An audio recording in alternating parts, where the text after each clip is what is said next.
आर्हत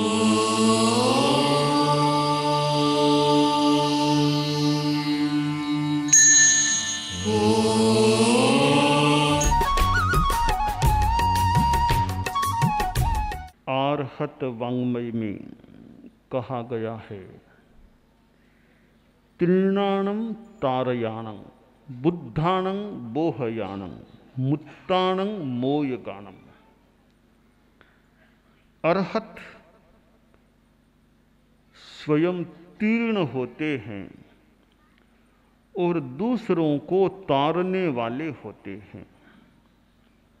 स्वयं बुद्ध होते हैं, दूसरों को बोधित करने वाले होते हैं, बोध देने वाले होते हैं। वे स्वयं मुक्त होते हैं, होने वाले होते हैं और दूसरों को भी मुक्त कर देते हैं। हमारे जीवन में पर कल्याण का भी महत्वपूर्ण स्थान होता है। आत्म कल्याण भी हो और पर कल्याण भी करें। तीर्थंकर स्वयं तरते हैं, यह आत्म कल्याण होता है। दूसरों को तारते हैं, इसमें पर कल्याण भी हो जाता है।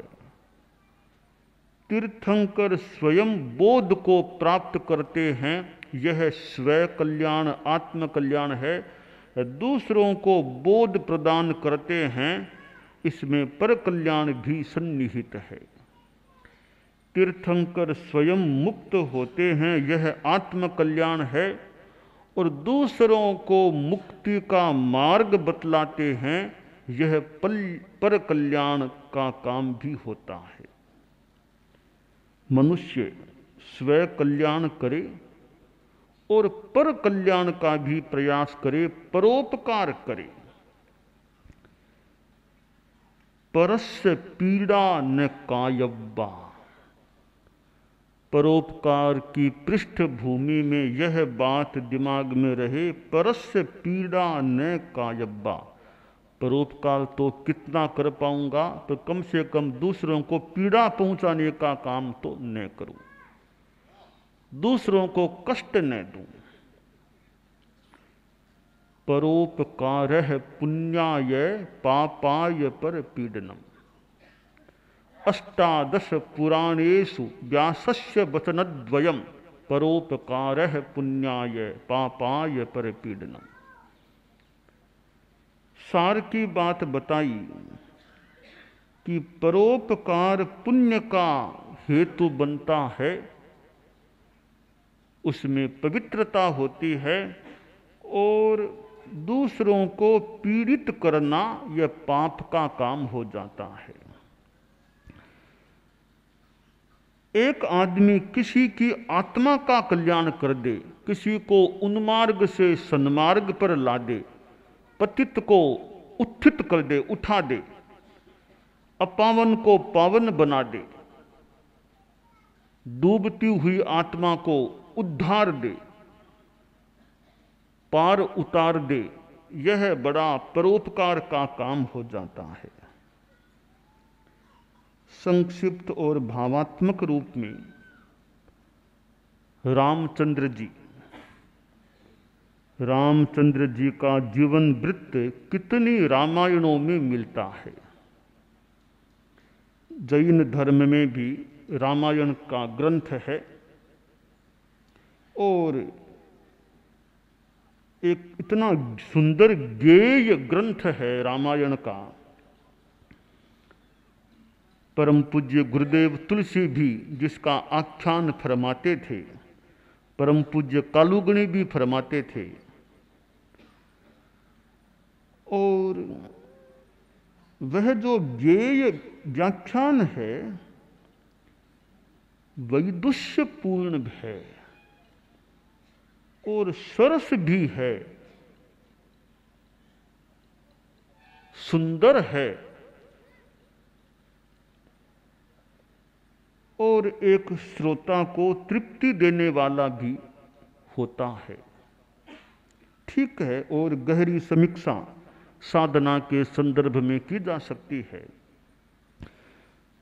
रामचंद्र जी का प्रसंग, उनको जल को पार करना था। एक नौका दिखी, केवट से कहा भैया हमें पार लगाओ, उस पार पहुंचा दो। थोड़ी केवट ने आनाकानी भी की कि आपको नहीं बिठाऊंगा नौका में, आपके पैरों की रजों में चमत्कार है, आपको नहीं बिठाऊंगा।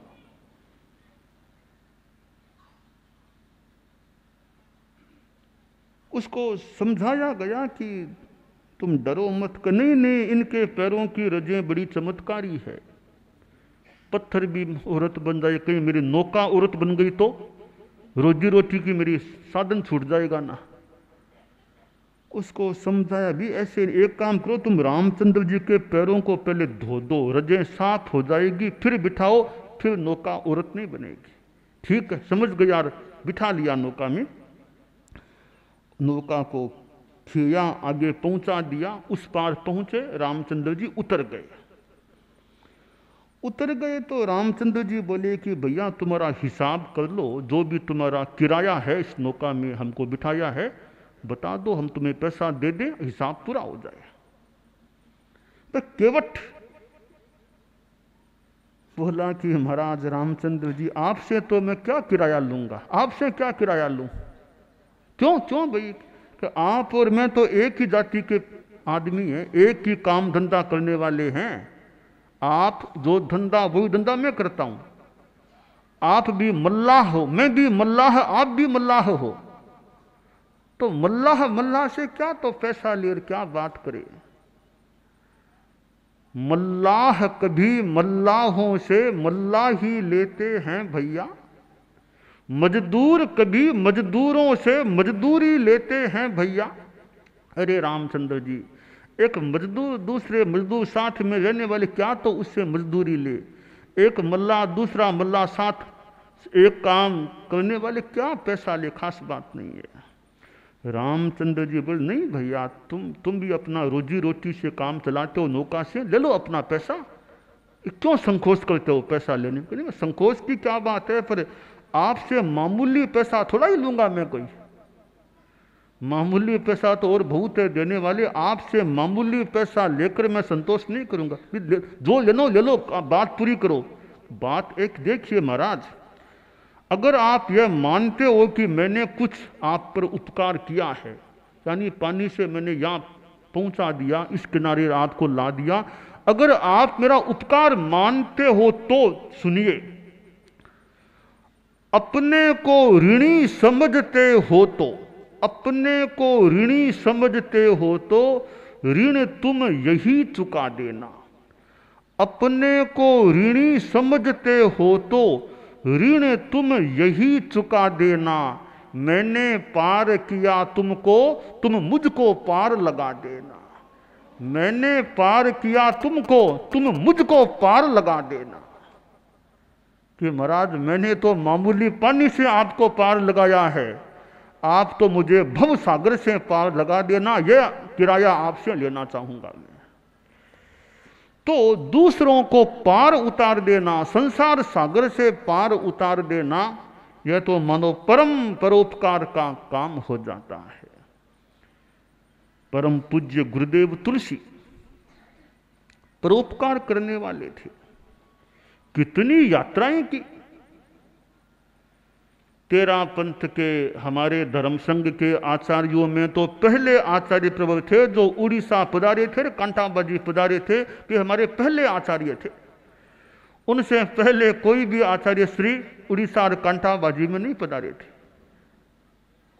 और कहाँ दक्षिण, कहाँ कोलकाता पधारे थे, राजस्थान से कहाँ कोलकाता पहुंच गए थे।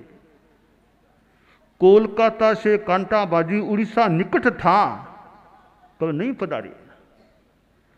कोलकाता से उड़ीसा प्रांत पास में पड़ता है। विक्रम संवत 2016 का चतुर्मास कोलकाता में किया। उड़ीसा के लोगों की भावना भी रही होगी कि अब तो निकट आ गए तो हमारे उड़ीसा भी पधार जाएं, परंतु बाबा ने स्वीकार नहीं किया उड़ीसा पधारना। पधार गए वापिस राजस्थान, उड़ीसा को नहीं छुआ, इतने निकट फिर भी उड़ीसा नहीं पधारे। और फिर जब दक्षिण पधारे और दक्षिण से मानो लौट रहे थे, हैदराबाद पधार गए और फिर यह रास्ता ले लिया, उड़ीसा पधार गए। मानो कि उड़ीसा के लोगों को तारने के लिए पधार गए, श्रावकों को संभालने के लिए पधार गए, संवारने के लिए मानो पधार गए। और उड़ीसा के लोगों को वे प्रथम बार तेरा पंथ धर्म संघ के आचार्यों में से किसी के पादार्पण का अवसर प्राप्त हुआ था। तो आचार्य भी गुरुदेव तुलसी जैसे मानो दूसरों का उद्धार करने का, उपकार करने का, तारने का काम करने वाले। तो परोपकार एक बड़ी चीज होती है। हम साधु लोग जो उपदेश के द्वारा, समझाने के द्वारा, हृदय परिवर्तन के द्वारा, संकल्प कराने के द्वारा चेतना को ऊर्ध्वारोहण की ओर ले जाने का या पाप से आदमी की आत्मा को उबारने का, हटाने का प्रयास यत्किंचित करते हैं। और यह उपकार परम उपकार होता है। हालांकि उपकार और भी हैं, किसी को रोटी देना भी उपकार है, भूखे को रोटी खिलाना भी उपकार है, प्यासे को पानी पिलाना भी उपकार है, अनाश्रय को छोटा मोटा मकान दे देना भी उपकार है। परंतु यह उपकार तो एक जन्म का मान लो हो जाए, पर जो ये धर्म का उपकार है यह तो अगले जन्मों तक काम आ जाए और जन्मों से भी पार पहुंचाने वाला उपकार हो सकता है। और उपकार करने वाले में कुछ त्याग की भावना में अपना कुछ भले छोड़ दूं, अपना सुविधा का प्रसंग भले छोड़ दूं, दूसरों पर ध्यान दूं। एक कथानक सा आता है कि अपना त्याग कर देना यह खास बात है। एक लड़का था, एक दिन उसकी मां ने कहा कि बेटा हम तो गरीब हैं, देख तुम्हारा पिता भी हमें छोड़कर चल बसा है और अब तुम एक में दो ही सदस्य हैं परिवार में, तुम अभी छोटे भी हो, काम धंधा करना जानते भी नहीं हो, मैं जैसे तैसे चला रही हूं काम, पर यह गरीबी की स्थिति तो बढ़िया नहीं है ना, कैसे कमाई हो, तुम भी कैसे पैरों पर खड़े हो जाओ, वह दिन कब आएगा, हमारी गरीबी दूर हो जाएगी। बेटा बोला माँ तुम कहो वैसा कर लूँ, मैं तो जो कुछ काम कर सकूँ वो काम कर लूँ। तो नहीं अभी तो तुम पढ़ते हो, अभी तो पढ़ाई करो, बीच में पढ़ाई नहीं छुड़ाना चाहूँगी। एक काम करो बेटा, पता तो चले ना गरीबी कब दूर होगी। बोलो माँ कैसे पता चले? कि देखो एक योगीराज रहते हैं, करीब 20 कोस दूर एक योगीराज है, आश्रम है, वहां बड़े ज्ञानी आदमी हैं। वे भविष्य को जानते हैं, प्रश्नों का उत्तर भी देते हैं। उनको जाकर तुम पूछ लो कि हमारी गरीबी कब मिटेगी। कि ठीक है मां जाता हूं। अगले दिन लड़का रवाना हो गया, पैदल ही चला कि नियम था कि योगीराज के पास पैदल जाकर पूछे तो उत्तर मिलता है। तो पैदल चला, इतना लंबा एक साथ चलना मुश्किल था, तो कई पड़ाव उसने निश्चित किए। सबसे पहले एक जाट के घर में वह 3-4 कोस के बाद ठहरा। जाट में बड़ी आतिथ्य की भावना थी, उसको रख लिया कि उसने कहा एक रात रहूंगा। कहा अच्छी तरह रह जाओ, खाना भी खाओ, कोई बात नहीं है। तो लड़का वहाँ घर में रह गया, एक कमरा उसको दे दिया, खाना अच्छी तरह खिला दिया। शाम को वह जाट बोला कि कहाँ जा रहे हो? लड़का बोला कोई मेरी माँ ने बताया कि योगीराज हैं आगे, उनके पास प्रश्न पूछने के लिए जा रहा हूँ। वे प्रश्न का उत्तर देते हैं। जाट ने कहा, रे एक प्रश्न तुम फिर मेरा भी साथ में पूछ लेना कि बताओ क्या प्रश्न है। कि देखो मेरे एक बेटी है, 12-13 वर्ष की लड़की है, वो बोलती नहीं है, वो बोलना कब शुरू करेगी? अभी तो वो ननिहाल गई हुई है, वो कब बोलना शुरू कर देगी ये योगीराज से पूछ कर आना कि ठीक है। अब वो अगले दिन आगे बढ़ा लड़का, तो एक सन्यासी की छोटी सी कुटिया आई, 1-2 कमरे भी थे वहां पर। लड़के ने पूछा, बाबा यहाँ रह जाऊं क्या? एक दिन का? बेटा रह जाओ, कोई बात नहीं। खाना भी खिला दिया, वो एक कमरे में रह गया। पूछा, कहाँ जा रहे हो? कि योगीराज के पास प्रश्न पूछने के लिए। कभी एक प्रश्न मेरा भी पूछ लेना। बताओ बाबा क्या प्रश्न है? कि योगीराज से पूछना कि मुझे इतने वर्ष हो गए सन्यास लिए, अब तक मेरी साधना सिद्ध नहीं हो रही है, मेरी साधना सिद्ध कब हो जाएगी? यह पूछ के आना। ठीक है, पूछ लूंगा। अगले दिन फिर वह आगे बढ़ा, फिर 5-6 कोस 6 कोस चला, एक कोई किसान का खेत आ गया। खेत में कुछ कमरे भी थे। कहा, किसान भाई रह जाओ, हाँ बेटा रह जाओ, एक दिन के लिए भले रह जाओ। वहाँ खाना खा लिया। फिर किसान ने भी पूछा, कहाँ जा रहे हो? मैं तो वो आपके आगे वो कोई बाबा योगीराज हैं, उनके दर्शन करने, प्रश्न पूछने के लिए। कभी बेटा जाओ तो एक सवाल मेरा भी पूछ के आना। तो बताओ कि मेरी ये जो जमीन है इसमें अनाज पैदा नहीं होता, क्या कारण है? योगीराज को पूछना क्या कारण है कि इतनी भूमि में अनाज पैदा क्यों नहीं होता है? ठीक है, पूछ के आऊंगा। अब अगले दिन वह लड़का योगीराज के आश्रम में पहुंच गया। वहां व्यवस्थापकों से बात की, भी मुझे दर्शन करने हैं, कुछ सवाल भी पूछने हैं। कहा, भाई पंक्ति में आ जाओ, जो जो नंबर आएगा तब तुम्हें बात का मौका मिलेगा। लंबी कतार है, तुम भी कतार में पीछे लग जाओ। लड़का पीछे कतार में लग गया। धीरे धीरे वो लोग जा रहे थे, प्रश्न पूछ रहे थे, करते करते उसका नंबर आया। योगीराज के पास गया कि बाबा चरण स्पर्श के, बेटा कर लो भले, और बोलो कि कुछ सवाल लेकर आया हूं। कितने सवाल हैं? लड़के ने गिनती की कि एक तो मेरा हमारा है ही, फिर वो जाट वाला दूसरा, फिर वो बाबा सन्यासी का, फिर किसान का। बोला 4 सवाल है मेरे।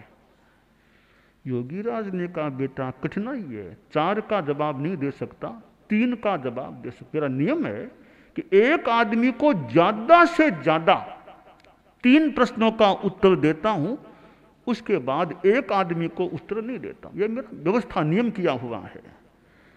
बोला, योगीराज अब 4 हो गई हैं, आप कृपा करो, दया करो, बच्चा हूं, मेरे लिए 4 का उत्तर। बेटा 4 नहीं होंगे, 3 ही होंगे, एक कोई कम कर दो, 3 के उत्तर मैं दे दूंगा।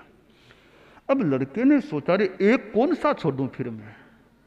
अब मन में परोपकार की भावना जागी, त्याग की भावना भी जागी कि देखो मैं एक छोड़ना ही है, अपना छोड़ दूंगा, बाकी तीनों का पूछ लूंगा।